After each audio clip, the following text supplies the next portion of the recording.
Kali ini ada satu cerita yang datangnya dari Mas Fajar di Magetan.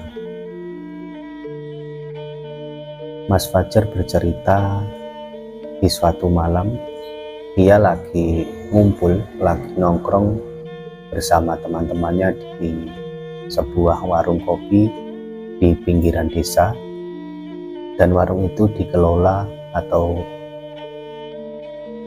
dimiliki oleh tetangganya sendiri.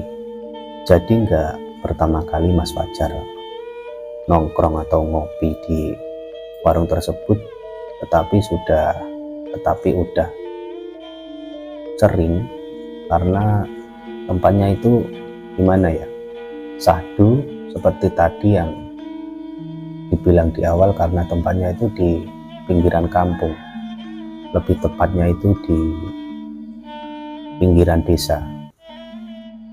Jadi untuk tempat warungnya itu persis di tengah-tengah kebun, jadi jarak dari rumah warga itu sekitar 20 meter ke kiri dan 20 meter ke kanan dari rumah warga. Dan persis di tempat warung tersebut itu di depannya ada sebuah kebun, tapi hanya ada pohon kelapa yang lumayan besar. Jadi kalau siang itu rame, banyak anak-anak yang main bola dan yang lain lah. Jadi lumayan rame tempatnya. Tapi di agak belakang dari kebun yang ada pohon kelapanya itu, di sana ada kayak pohon-pohon pisang, pohon bambu yang lumayan lebat.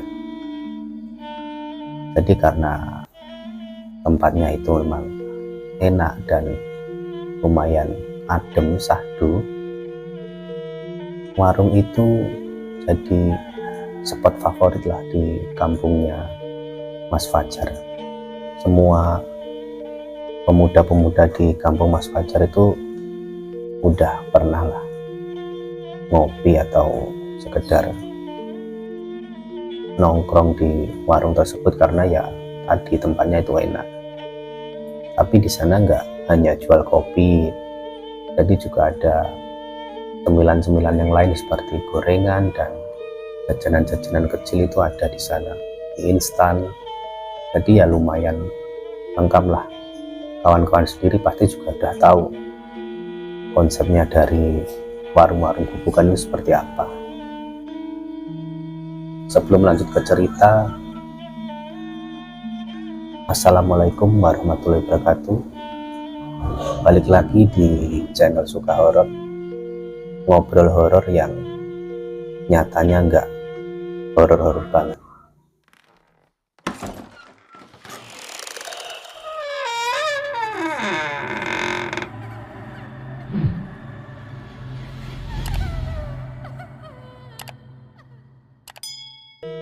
Baik, lanjut lagi cerita dari Mas Fajar. Pada malam itu Mas Fajar nggak punya firasat apa-apa. Jadi niatnya dari rumah itu ya cuma pengen ngopi, pengen ngumpul-ngumpul sama teman-temannya. Jadi cerita ini sekitar tahun 2010. Pada waktu itu Mas Fajar sedang bekerja di sebuah perusahaan swasta di kotanya tersebut, dan cepat-cepatnya Mas Fajar itu pulang sore hari, dan telat-telatnya atau lama-lamanya itu sekitar jam 8 malam. Pada waktu itu sekitar jam 8 malam Mas Fajar baru pulang dari bekerja, dan niatnya ya mau ngopi itu tadi, tapi sama ibunya suruh makan dulu, Jar. Nje Bu, aku mau cari makan dulu aja di luar, ini yang di rumah buat nanti malam-malaman aja. Oh ya udah, nanti kalau keluar pulangnya nggak usah malam-malam ya. Soalnya besok kan kamu juga masih kerja lagi. Nggih Bu, sekitar setengah 9 malam Mas Fajar mulai bersih-bersih dan bersiap-siap mau berangkat ngopi tadi. Jadi setelah beberapa saat Mas Fajar berangkat, di sana ternyata udah ditunggu oleh 2 orang temannya, dan Mas Fajar setelah sampai ya langsung pesen kopi 1 Mas, karena tetangganya itu lebih tua jadi ya Mas Fajar itu manggilnya Mas. Mas, kopinya 1 ya. Oh iya. Jadi di sana udah ada 2 orang temannya yang udah datang.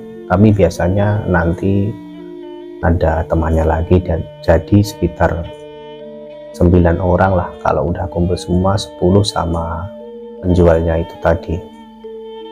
Jadi penjualnya itu namanya Mas Nanang. Tak lama setelah itu Mas Fajar setelah memesan kopi, dia juga memesan mie instan, soalnya ya belum makan juga. Setelah semua kumpul di sana, mereka ya biasalah namanya anak-anak muda ya, ngobrol, ngomong-ngomongin cewek dan ngobrol-ngobrol dan sebagainya lah. Ada yang main game, ada yang apalah ya, seperti itu pokoknya. Setelah sekitar jam 9 malam, instan yang dipesan Mas Fajar pun habis. Tetapi di sana mereka dikagetkan dengan sebuah sosok di tengah jalan, yang tepatnya itu di kanan warung dari Mas Fajar dan teman-temannya itu sedang ngumpul-ngumpul itu. Jadi di sana ada sebuah jalan yang diterangi oleh lampu kecil yang dibuat warga. Jadi lampunya itu cuma lampu yang atasnya itu dikasih piring lah biar nggak kena hujan, jadi ya nggak sebegitu terang. Di sana ada 2 sosok besar dan yang satu kecil. Jar, itu apa Jar? Kok kayak ada 2 orang yang sedang menuju ke sini? Ya mungkin warga sinilah mau ngopi ke sini. Oh ya mungkin iya ya. Setelah itu Mas Fajar dan teman-temannya lanjut ngobrol-ngobrol seperti biasa. Tapi lama-kelamaan itu 2 orang yang atau 2 sosok yang dari sebelah kanan jalan tadi itu nggak kunjung-kunjung datang. Salah satu dari temannya Mas Fajar itu tanya, itu loh orang dari tadi jalan yang jaraknya kan nggak lumayan jauh dari sini kok nggak sampai-sampai. Kan jadi penasaran kan Mas Fajar dan teman-temannya. Iyo melakukan mau ndak toko-toko yo. Nah salah satu dari temannya Mas Fajar itu kan penasaran. Dia keluar dari warung dan sempat jongkok di tengah jalan itu untuk memastikan siapa yang ada di tengah jalan itu, yang dari tadi kok kalau mau kesini kok nggak sampai-sampai. Kan jalannya juga deket, nggak jauh dari warung. Setelah diamat-amati, ternyata 2 sosok itu nggak jalan, cuma berdiri di tengah jalan. Yang lama-kelamaan diperhatikan sama temannya Mas Fajar itu, satu sosok dewasa dan satu sosok anak kecil. Jadi kayak bapak dan anak lah. Tapi nggak tahu kenapa kok orang itu nggak jalan, cuma berdiri di tengah jalan itu kenapa gitu loh. Lalu setelah itu temannya Mas Fajar balik ke tempat mereka ngumpul dan Mas Fajar bertanya, piye nyapa wong kae mang kok ora teko-teko kek sapa? Ora roh aku wong ora mlaku lho wong kur ngadeg jejer tok ning tengah dalan mbok nyapa. Setelah itu Mas Nanang itu kan selaku orang yang paling tua kan di situ. Jadi Mas Nanang itu seperti wis ora usah kok urusi, wis bene arep ngopi bro rene golek ora wis bene.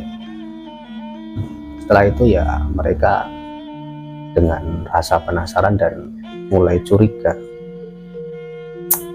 kayak uang bodoh jane lah, uang kok randang rene tapi lah mau kudu uang kok ya nyapu neng kono ya Mas Nanang yo. Nah pas ditengok Mas Nanang ternyata nggak ada, mungkin Mas Nanang sedang di belakang sedang bersih-bersih tempat-tempat minum yang sedang kotor.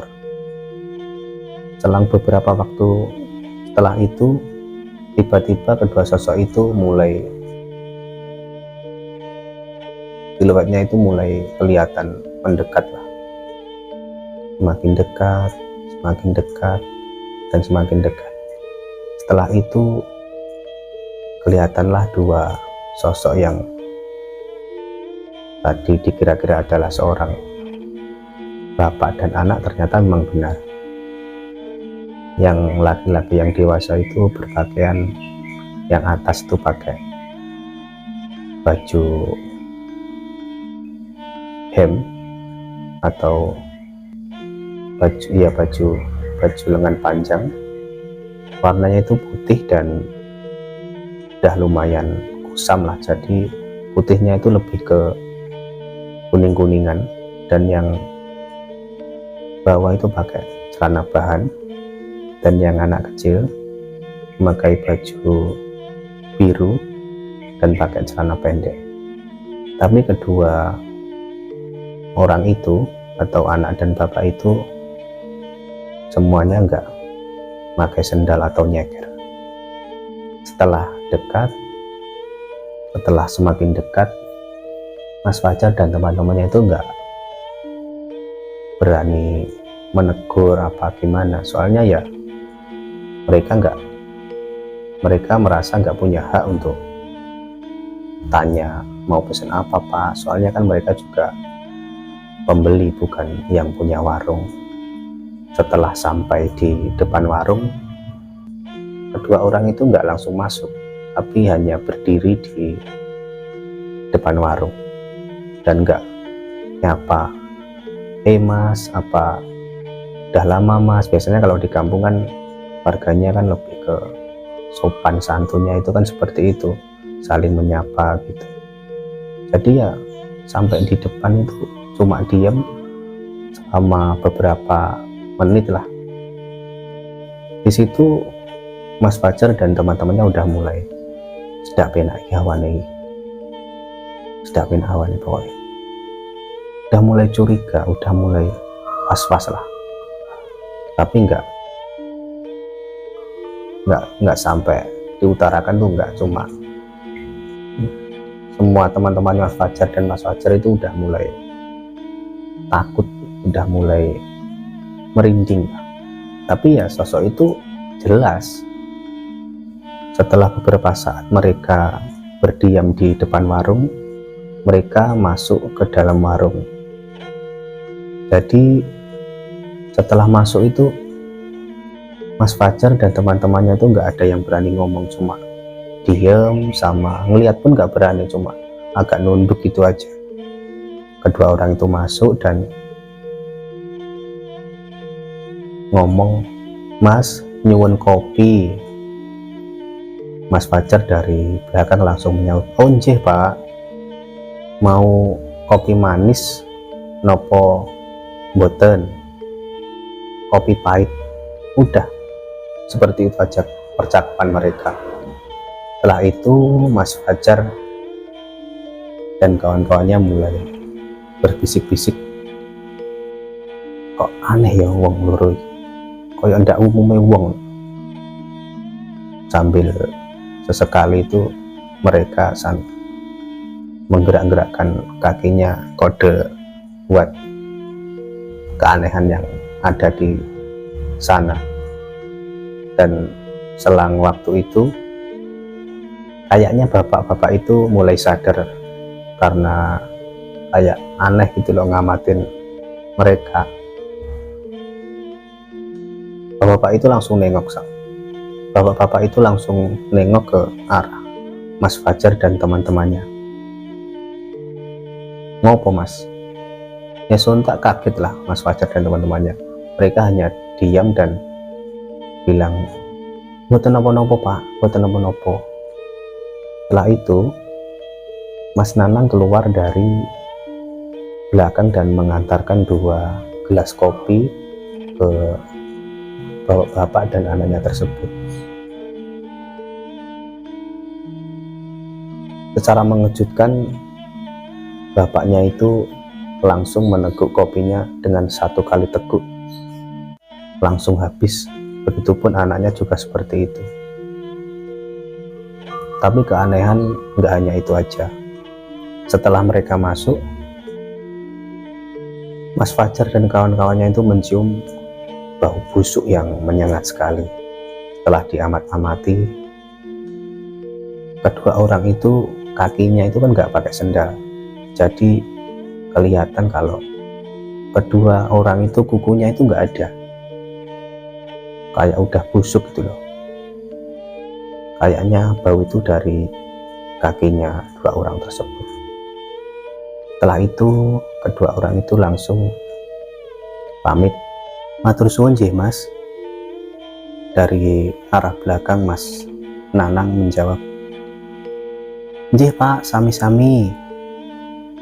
Setelah itu mereka berdua, bapak dan anak itu, berbalik, lebih tepatnya itu berbalik badan, dan mereka melangkah keluar dari warung itu.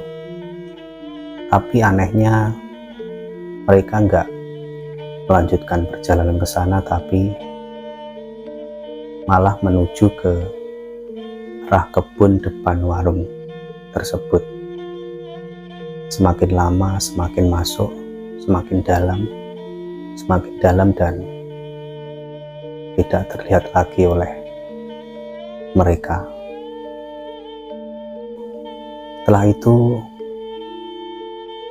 Mas Fajar dan teman-temannya mulai berbisik-bisik, "Ora lho, wong loro lho, ora mlaku rono kok malah mlebu neng Tegalan iki arep ngopo ya ini? Jane wong bodho to." Kayaknya anti Mas Nanang mang. Mas, aja ndelik nang mburi rene yo. Piye? Kae mangke opo? Opo piye? Di situ Mas Nanang mulai terlihat aneh, kayaknya Mas Nanang itu menyembunyikan sesuatu yang mereka tidak ketahui. Wis to Mas, bares-baresane saiki. Apa to kae mang? Saurunge tak critani awakmu kabeh. Engko aja kapok ya ngopi ning kene. Iya ya Mas, wis nang cerita. Jadi ceritanya ngene. Sekitar 3 hari yang lalu mereka itu udah pernah datang ke sini. Tapi enggak sesore ini. Biasanya setelah kalian pada pulang, terus kedua orang itu datang ke sini dan seperti tadi, nyuwun kopine Mas, ngoten. Tapi ku uang bodo to Mas, kayane sih udu. Lah iya, lek uang kok nyapo ora mlaku rono kok malah mlebu ning jero tegalan karo nyapo. Ya wis ora usah kok urusi, iki wis kena-kena udu wong, dadi wis jarno wae. Kata Mas Nanang. Salah satu teman dari Mas Fajar, sebut saja namanya Mas Ilham. Aku arep ndelok ning jero kebon kono, Mas. Rasah neko-neko. Wis to ning kene ae, ngopi-ngopi ning kene rasane nanti. Tapi aku penasaran, Mas. Aku pengen ndelok rono, lek terah wong ya berarti ning kono ki enek, lek mau udu wong berarti ya ning kono ra enek. Di situ Mas Nanang mulai khawatir karena Mas Ilham itu di sana ngotot mau nengokin ke kebun tersebut. Wis to Ham, ora sah neko-neko. Awakmu iki dong padha rapi. Dadi wis to ning kene ae. Iki wis kena-kena uang. Ora Mas, aku pokoke arep ndelok rono. Iki sapa sing gelem melu aku yo delok rono. Nah, di situ ada beberapa orang dari mereka ingin menemani Mas Ilham. Setelah beberapa saat mereka mau pergi ke kebun tersebut, Mas Nanang tetap mengingatkan mereka, wis Ham, ora sah rono, ora sah neko-neko, golek amane ngono lho. Dan Mas Ilham tetap ngotot, lalu mereka menuju ke kebun depan warung tersebut. Setelah itu Mas Ilham dan kedua temannya itu langsung masuk ke dalam kebun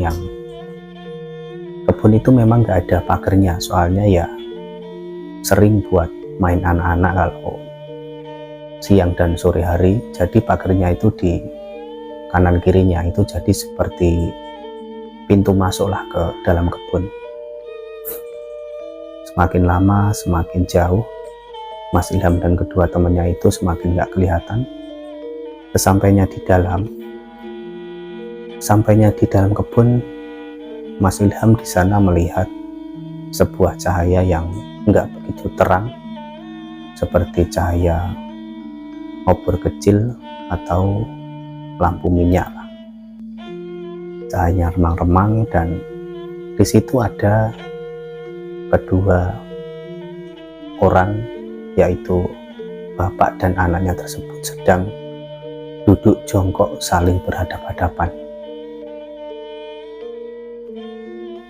Di sana Mas Ilham melihat dan berkata,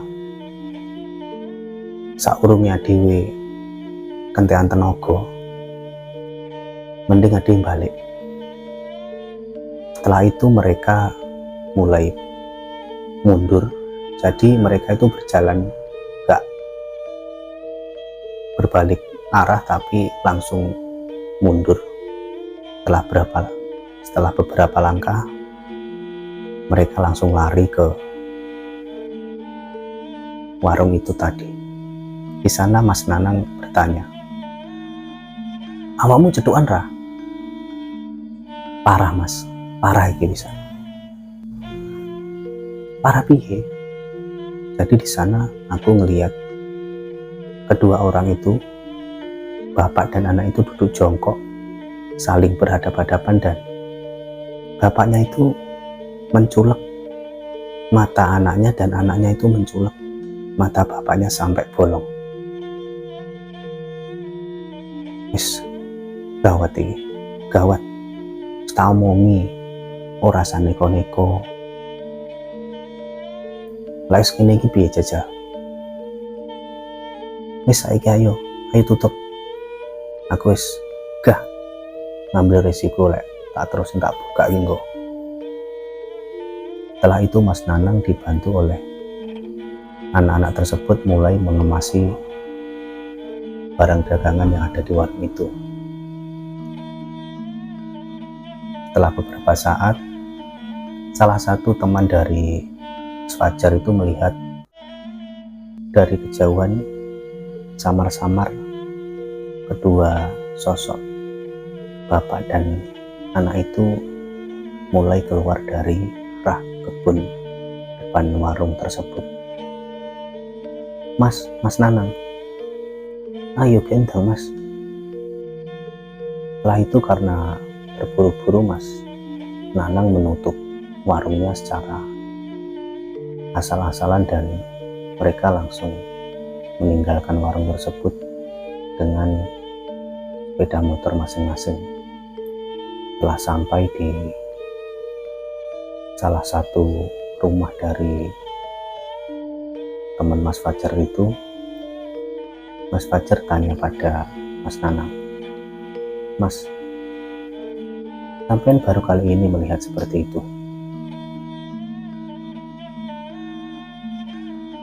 Iya, biasanya itu mereka ya biasa, dan seingatku aku ngasih kopi ke mereka itu baru 3 kali ini.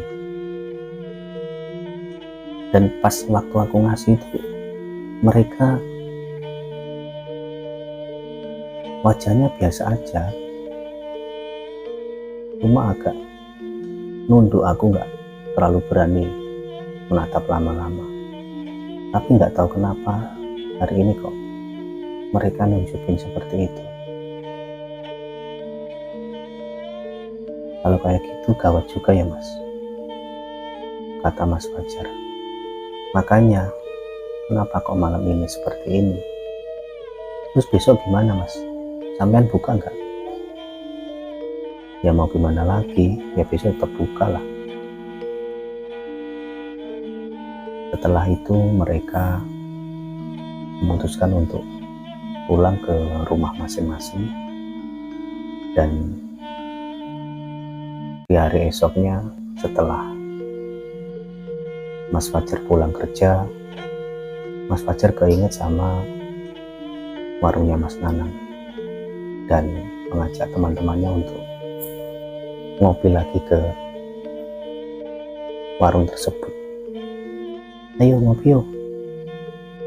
Luas nang omah dhewe rene penggawean karo lereng karo refreshing, ngopi ngene Mas Nanang.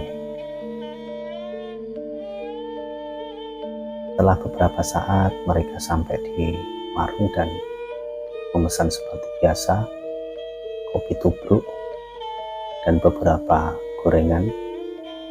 Setelah Mas Nanang menyajikan kopi dan cemilan yang dipesan Mas Fajar dan teman-temannya, Mas Fajar langsung ke belakang untuk membersihkan beberapa gelas dan piring bekas pelanggan yang telah datang tadi. Jadi di warung Mas Nanang itu ada 2 tempat. Di depan itu teras buat nongkrong anak-anak dan pengunjung, dan di belakang itu semacam dapur, tapi di sana ada sepetak ruangan buat istirahat Mas Nanang di siang hari, seperti kamar. Setelah beberapa waktu berlalu, Mas Fajar dan teman-temannya mulai ngobrol seperti biasa, seakan nggak mengingat kejadian di malam kemarin. Dan tiba-tiba dari arah belakang warung, Mas Nanang itu lari seperti dikejar setan, lari sejadi-jadinya. Secara spontan Mas Fajar dan teman-temannya karena kaget dan refleks mereka lari dan menaiki motor mereka mengejar Mas Fajar yang udah lari di depan mereka. Setelah sampai di salah satu rumah di dekat warung itu, Mas Fajar bertanya, ada apa mas? Kenapa kok lari? Jadi kan aku lagi ngitung uang di belakang buat belanja besok. Di situ di belakang kan ada sebuah meja. Waktu aku ngitung, kakiku itu kayak ada yang menoel-noel gitu loh. Kukuku ditarik-tarik. Tak kira ya tikus, tak tendang gini, balik lagi. Setelah tak lihat, ternyata di kolong meja itu ada bapak dan anak itu yang kemarin itu yang motornya bolong. Kalau gitu gawat juga ya mas. Nah, makanya kalau kayak gini gimana aku bisa jualan kalau terus digangguin seperti ini? Terus warungnya gimana mas? Udah biarin aja, nggak ada apa-apa juga yang mau dicuri kalau ada yang mau nyuri. Kayaknya besok aku mau tutup dulu deh. Dan benar aja, setelah besok harinya Mas Nanang bener warungnya tutup sekitar 1 bulan. Setelah itu ya setelah 1 bulan Mas Nanang tutup, dan pada waktu Mas Nanang tutup 1 bulan itu, Mas Nanang mulai menyelidiki tentang apa yang sedang terjadi di warung tersebut. Dan setelah Mas Nanang tutup 1 bulan, akhirnya Mas Nanang buka dan Mas Fajar sama teman-temannya mulai ngopi lagi di warungnya Mas Nanang. Setelah itu ya udah nggak ada lagi penampakan seperti itu. Lama-kelamaan karena kesibukan, Mas Fajar mulai jarang main ke warungnya Mas Nanang, dan sesekali Mas Nanang kesana dan tanya, "Mas, piye saiki? Saya enek ora sing kae? Wong loro kae. Aman jar saiki?" Alhamdulillah. Oh ya wis, berarti aman Mas. Dan sampai waktu itu Mas Fajar dan Mas Nanang juga nggak tahu sebab kenapa ada 2 sosok itu yang keluar pada hari itu. Tapi sekarang Mas Nanang juga udah ada temannya atau rewangnya, jadi ya lebih berani lah. Tutupnya juga lebih malam sekarang. Jadi cukup sekian cerita dari Mas Fajar di Magetan. Terima kasih, dan semoga saya sampaikan bisa diterima, dan jika ada beberapa salah kata, saya mohon maaf yang sebesar-besarnya. Terima kasih. Wassalamualaikum warahmatullahi wabarakatuh.